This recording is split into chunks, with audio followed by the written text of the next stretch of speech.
Di awal film, kita diperlihatkan dengan suasana alam liar terbuka.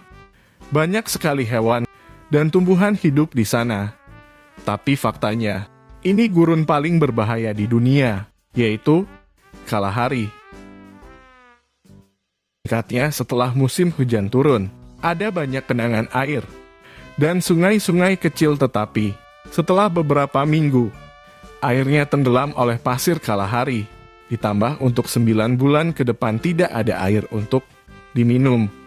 Bahkan rumput-rumput di sana mulai mengering, para hewan di sana pun akhirnya pindah demi mencari makan untuk bertahan hidup. Manusia pun menghindari Kalahari ini karena tidak ada air untuk diminum, secara manusia butuh air agar tetap hidup. Terkecuali untuk orang-orang ini, kita sebut saja orang-orang semak, di mana umumnya akan mati kehausan tinggal beberapa hari di gurun ini. Tetapi tidak untuk mereka ini, mereka yang tinggal di gurun ini tahu bisa mencari makanan dan air untuk bertahan hidup. Dan film ini akan berfokus ke seorang pria, dia adalah Tuan Si.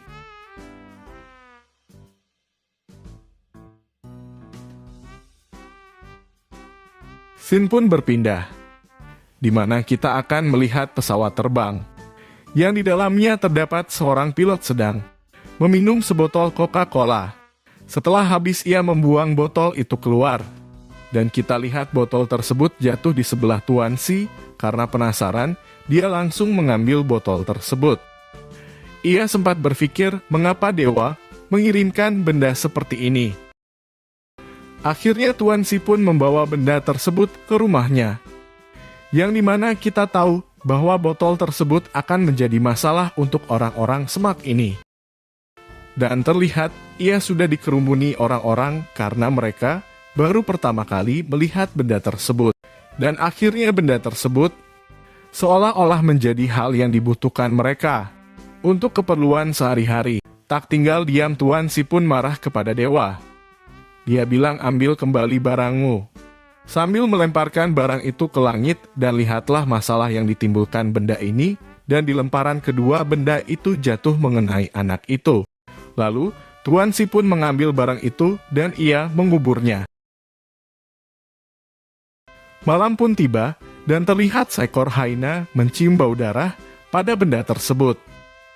Lantas ia langsung menggali dan mengambil benda tersebut. Akan tetapi, ada seekor babi hutan yang mengejarnya. Lalu, benda itu jatuh.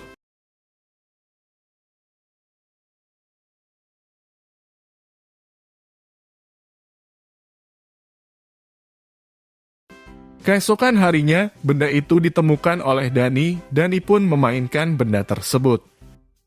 Lalu, datanglah Toma. Mereka berdua memperebutkan benda tersebut, dan Dani pun memukul kakaknya dengan benda itu.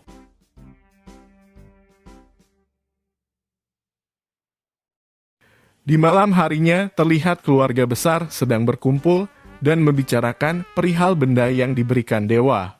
Karena dianggap sosok yang jahat, dan Tuan Si pun berkata bahwa benda ini bukan milik bumi.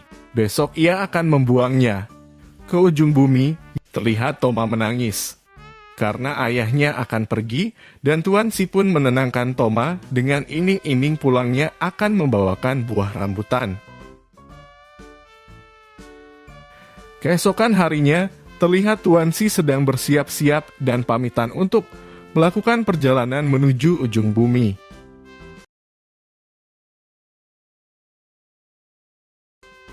Scene pun berpindah, di mana ada sekelompok teroris.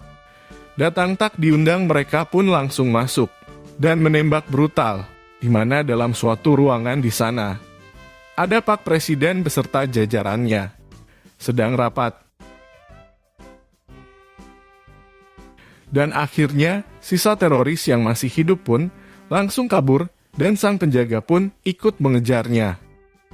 Faktanya Presiden masih hidup, dan langsung memerintahkan antek-anteknya menangkap para teroris tersebut.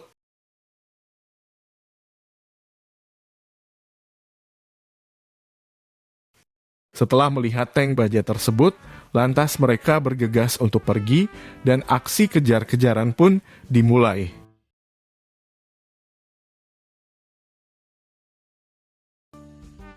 Scene berpindah pada Tuan Si, di mana ia sedang berburu hewan karena ia lapar. Dan tidak disangka-sangka polisi itu pun menembak kaki Tuan Si dan langsung membawanya ke pengadilan untuk diadili. Dan benda yang dibawanya pun otomatis tertinggal. Terlihat seorang kakek tua, kita sebut saja Empudi bukan Empedu, sedang bersiap-siap untuk ke pengadilan. Dia diminta untuk menerjemahkan bahasa Tuan Si, karena orang-orang di sana tidak mengerti bahasa orang-orang Semak. Dan si kakek pun ditemani oleh seorang pria tersebut saja, Andrew. Mereka pun berniat untuk melepas masa tahanan Tuan Si. Singkatnya, mereka pun akhirnya bisa membebaskan Tuan Si dengan syarat harus mempekerjakannya karena kalau tidak Tuan Si akan menjadi buruan di sana. Dan akibat tidak ada yang bisa dipekerjakan di sana, Tuan Si pun diajarkan mengendarai mobil oleh Empudi. Scene berpindah ke pasukan teroris yang tiba-tiba saja menyandra murid-murid yang sedang belajar di sana. Dan mereka pun disuruh untuk berjalan jauh ke sekitar perbukitan. Dan di tengah perjalanan, mereka pun disuruh bernyanyi naik-naik ke puncak gunung. Terlihat Tuan Si dan yang lainnya pun sedang asyik observasi hewan. Tiba-tiba saja Tuan Si melihat ada orang-orang yang sedang menurunkan sebuah barang di bawah sana. Di tengah perjalanan, Samboga memerintahkan semuanya untuk berhenti dan memanggil salah satu anak ke sana untuk pergi ke atas bukit dan melambaikan tangan supaya tentara melihatnya. Dan dia disuruh berkata, Samboga melakukan kesalahan. Dan anak kecil yang disuruh tadi bertemu dengan mereka dan berkata bahwa ia disuruh oleh Samboga naik ke atas bukit dan melambaikan tangan agar tentara melihatnya. Singkatnya, Tuan Si menyamar menjadi anak kecil tadi dan ia pun disuruh menembak para teroris tersebut. Menggunakan busur kecil yang sudah dibelinya, semacam obat tidur dan memberikan sepucuk surat kepada Sikap. Lantas setelah diberi arahan, Tuan Si pun langsung pergi ke bawah untuk beraksi. Terlihat Tuan Si sudah berada di bawah. Singkatnya, Tuan Si setelah membuat para teroris tersebut tertidur, setelah mengambil semua senjata, mereka pun pergi untuk mencari bantuan. Tapi tiba-tiba, seorang anak tak sengaja menembakkan senjata tersebut dan membuat dua orang teroris tadi yang sempat hilang tersadar. Dan aksi tembak-tembakan pun jadilah. Terlihat, salah satu teroris tersebut berniat untuk mengepung di sebelah sisi sana. Namun aksinya tersebut digagalkan oleh si Empudi dan si Andrew dengan cara menjatuhkan ular yang ada di atas pohon dan mengenai si teroris tersebut. Yang satunya lagi dikalahkan Andrew dengan cara menembak kaktus beracun, di mana ketika kita terkena getahnya akan memberikan efek gatal dan perih. Jadi begitulah yang terjadi pada teroris tersebut. Ia menahan gatal dan perih dan teroris dilumpuhkan. Datanglah dua orang polisi. Yang satunya lagi adalah seorang pemandu wisata. Setelah dirasa cukup aman, ia memerintahkan Ket dan yang lainnya untuk keluar dari persembunyian. Setelah itu si pemandu wisata membawa Ket untuk pergi dari sana. Dan terlihat si Andrew merasa sedih setelah perjuangannya untuk menyelamatkan si Ket. Tiba-tiba si Ket dibawa pergi oleh orang lain dan orang lain itu seolah-olah adalah pahlawannya.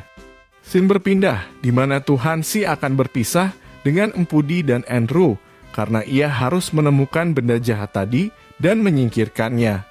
Terlihat Tuan Si pun mengambil kembali benda jahat tersebut dan melanjutkan perjalanannya menuju ujung bumi.